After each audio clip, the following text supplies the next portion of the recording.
ആരാ ടീമാണെന്നറിയോ? കൂട്ടത്തിലെടുത്താണ് തൊട്ടതിൻ്റെ പേരിൽ കൊച്ചിൻ കാർണിവലിൽ നിർത്തിച്ച ടീംസാണ്. ഇപ്പൊ അവൻ്റെയൊക്കെ കുടുംബത്തിൽ കയറിയ പണിയാകണം. ഓരോന്നിനെ എണ്ണി എണ്ണി പൊക്കിയിരിക്കും. ആടിക്കുള്ള മെമ്മോറിയൽ ട്രോഫി അവന്മാരോടൊന്നും മേടിച്ചിട്ടേ പോകുള്ളൂ.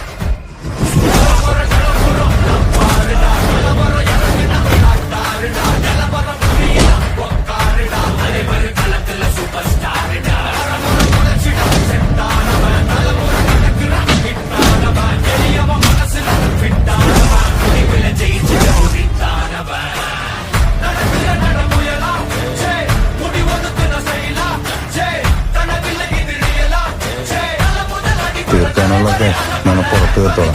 അതങ്ങനെയല്ല മക്കളെ. എങ്ങനെയായാലും ഇവിടുന്ന് ഇറങ്ങുന്നതിന് മുമ്പ് 5 അമ്മമാരും അറിഞ്ഞിരിക്കും ഞങ്ങൾ ആരാണെന്നും എന്താണെന്നും.